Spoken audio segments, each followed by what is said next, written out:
حضور بہت سارے لوگوں کا یہ کہنا ہے کہ دعوت اسلامی والے اہل سنت کی مساجد پر قبضہ کر رہے ہیں، کیا یہ حقیقت ہے؟ دعوت اسلامی میں میری معلومات کے مطابق شکایات حل کرنے کا تنظیمی طریقہ کار موجود ہے کہ آپ اپنے علاقے کے نگران سے رابطہ کریں، وہ مسئلہ نہیں حل کرتا پھر اوپر والے سے کریں، وہ نہیں کرتا پھر اوپر والے سے کریں، وہ بھی نہیں حل کر پا رہا تو پھر اوپر جائیں، یہاں تک کہ مرکزی مجلس شورا موجود ہے۔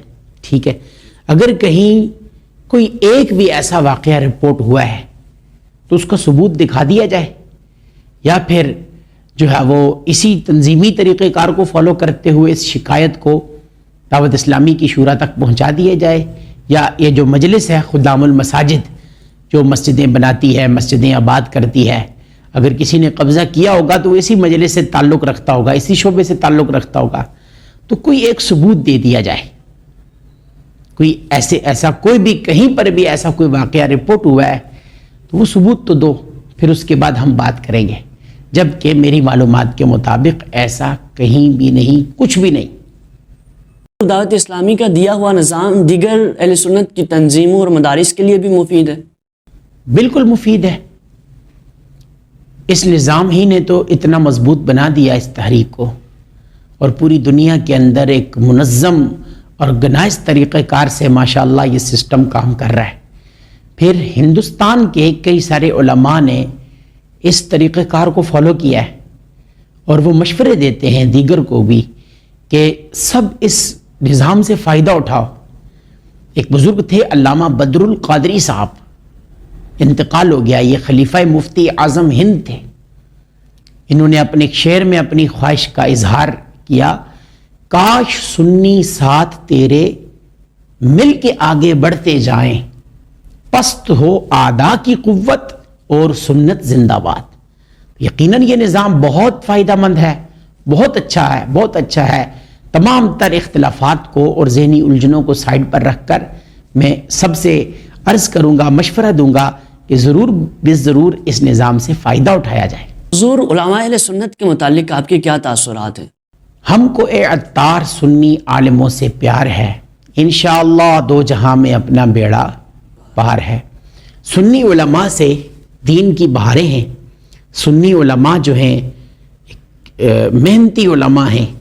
کوئی کسی ایک علاقے کے اندر ایک چھوٹی سی جگہ لے کر کے وہاں مسجد مدرسہ شروع کرتا ہے، پھر محنت کرتا ہے، ادھر بھاگ ادھر بھاگ، یہاں تک کہ ماشاءاللہ وہاں دین کی بہاریں آنے لگتی ہیں، وہاں علماء تیار ہونا شروع ہو جاتے ہیں، وہاں حفاظ تیار ہونا شروع ہو جاتے ہیں، اور وہ علاقہ قال اللہ تعالی و قال الرسول کی صداؤں سے بلند ہونے لگتا ہے، اور یہ سب حکومتی بجٹ کا 1 روپیہ بھی خرچ کیے بغیر ہوتا ہے۔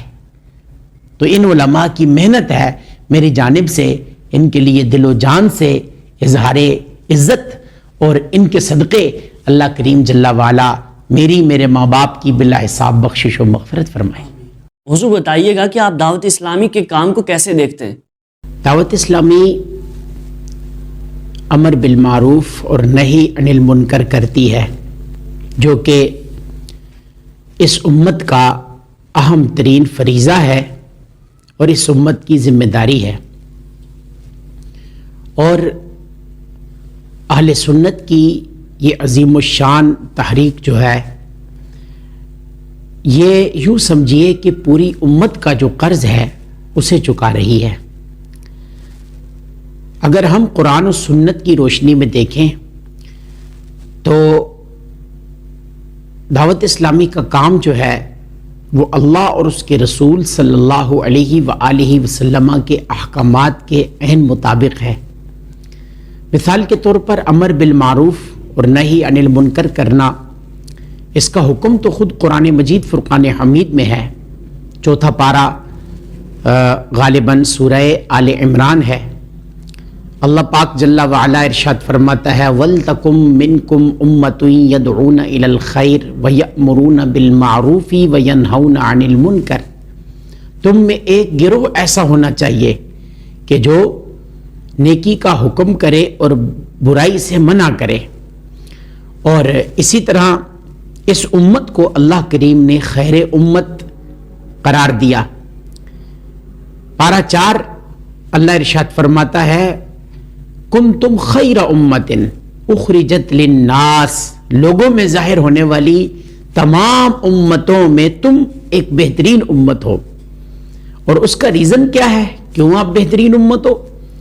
اس کی وجہ ہے تأمرون بالمعروف وتنہون عن المنکر، تم نیکی کا حکم کرتے ہو اور برائی سے منع کرتے ہو. رسول پاک صلی اللہ علیہ وآلہ وسلم ارشاد فرماتے ہیں من رآ منکم منکرا فلیغیر بیدہ، تم میں سے جو بھی کوئی نافرمانی کا کام ہوتا دیکھے، گناہ ہوتا دیکھے، اسے چاہیے کہ فرسٹ آف آل اپنے ہاتھ سے اس برائی کو روکے. وَإِن لَّمْ يَسْتَطِعْ فَبِلِسَانِهِ، اور اگر ہاتھ سے نہیں روک سکتا تو کم از کم اپنی زبان سے سمجھا بجھا کر، نیکی کی دعوت دے کر، برائی سے منع کر کے روکے. وَإِن لَّمْ يَسْتَطِعْ فَبِقَلْبِهِ، اگر اس کی بھی استطاعت نہیں تو کم از کم دل میں برا جانے. وَذَلِكَ أَضْعَفُ الْإِيمَانِ، اور یہ ایمان کا کمزور تر درجہ ہے. تاہم میرے آقا صلی اللہ علیہ وآلہ وسلم کی امت کا یہ ایک عظیم فریضہ ہے کہ یہ نیکی کا حکم دے اور برائی سے منع کرے. اور اس کام کو اہل سنت کی یہ عظیم تحریک دعوت اسلامی پوری دنیا کے اندر بڑے احسن انداز میں سر انجام دے رہی ہے.